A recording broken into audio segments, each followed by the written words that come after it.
guys, we're in a car and not in the pottery studio. Listen, I know, production's important, being in the studio, working's important, but you know what's also important? Learning. We are actually on our way to a pottery workshop. It's actually for soda firing.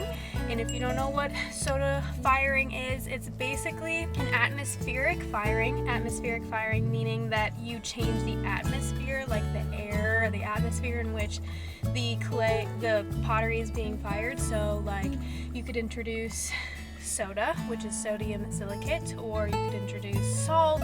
You could reduce the amount of oxygen, increase the amount of oxygen, cut it off at certain points, stuff like that. Most of these are done in a gas fire, so like a gas kiln. And this is a soda fire workshop.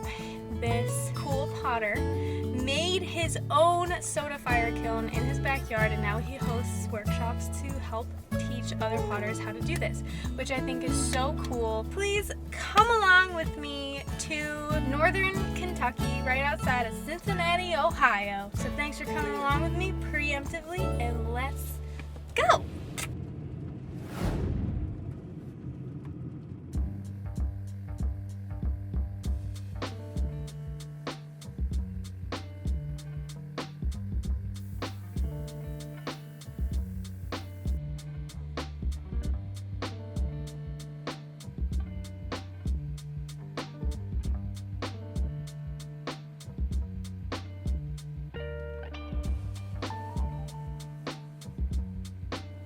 First, what we did is we sprayed our pots with slip, with specific soda firing slip, and this was done in 3 coats. Here's some cool shots of me doing that with a spray gun and a compressor.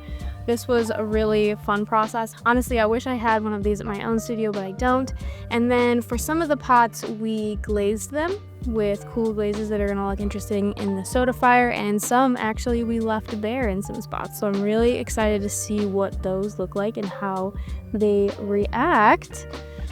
This was a totally new experience for me, and honestly, I was just really excited to be a part of the process, to learn, observe. It was super fun to have the anticipation of not really knowing how they would turn out. One of my favorite parts was probably loading the kiln, apart from getting the kiln unloaded. But this was also probably the longest part because we really wanted to use the space optimally, and something that I didn't think about was that we could only fill half of the kiln because of where and how you add the soda. We also learned what wadding was, and wadding is like these little balls of, I can put the recipe right up here on the screen, but it has flour in it, interestingly. So you can't like save batches because it'll go bad because of the flour. But these makes little balls that you then glue onto the bottom of the pots so that the pots are protected and don't attach and stick to the bottom of the kiln. By the way, if you didn't know this, sodium silicate is a flux, and a flux actually makes glaze melt at a lower temperature. So that's why, especially in soda kilns, and if you use like a glaze that is a flux, it can make it run a lot and melt a lot. And maybe you've had a few pots attached to the bottom of the kiln, which is a no. And then you can, grind them off, but it's a bit annoying. Because it was supposed to rain the whole next day, Ryan, our teacher, was so selfless and giving, and he ended up having to fire the kiln all night long. And then a lot of us came super early in the morning to help add the soda and stir it around. This was so cool to do at like the 5 and 6 a.m. hours where it was really dark, because we really got to see the flames coming out and licking the side of the kiln, and to truly see how glowing red hot our pots were. And you could see kind of the glaze on some of them being liquid glass and like melting on the pot. It was so cool to see. It was also fun to add the sodium silicate myself because it kind of looks like hamburger meat, and I thought that was hilarious. It was a little bit nerve-wracking because I didn't want to poke any of the pots in there, but It was a great time and I learned a lot during this process. I'm so excited to see what the pots look like, so stick around for the results.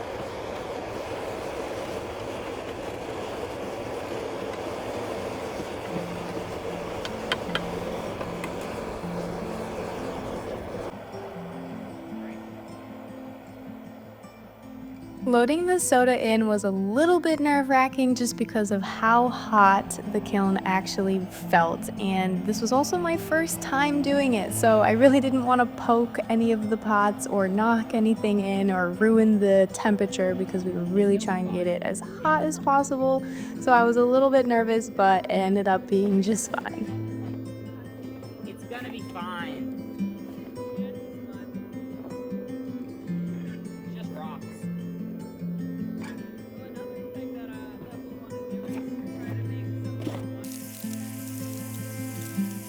Whoa! Dude! That reveal. I actually kind of like it when the silicone carbide shelf drips onto something. It's kind of cool. Beautiful. Yeah! Whoa, You guys. sick. Yes. Good catch. Perfect. Kidding me? Yeah, no, that really is. Yeah, absolutely. It's this cup. I disagree No. wholeheartedly. That's really beautiful. Mine. The cup that I have up top too, it has. Yeah. I The one love with it. the, yeah. Yeah, that one's awesome.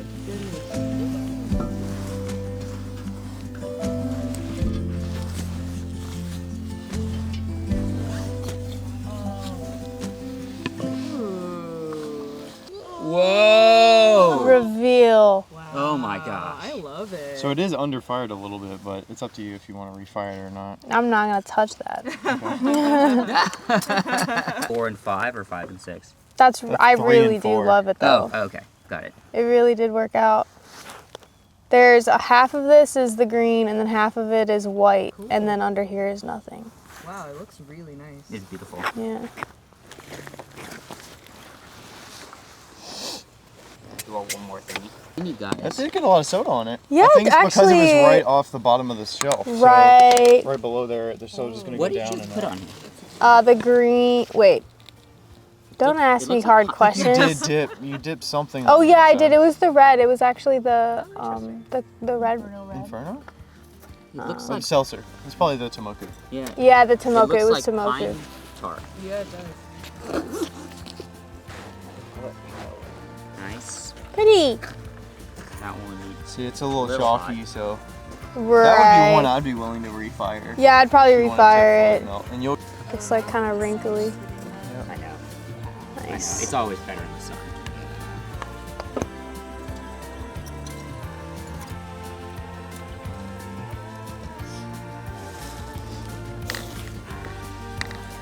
Yeah, the sun. Gotta have the sun.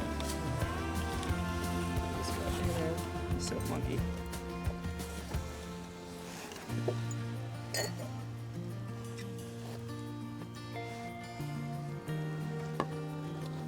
Oh wow, this one looks really cool in the light. Oh, you guys, this is so cute. And 1, 2 chains, and give me sassy.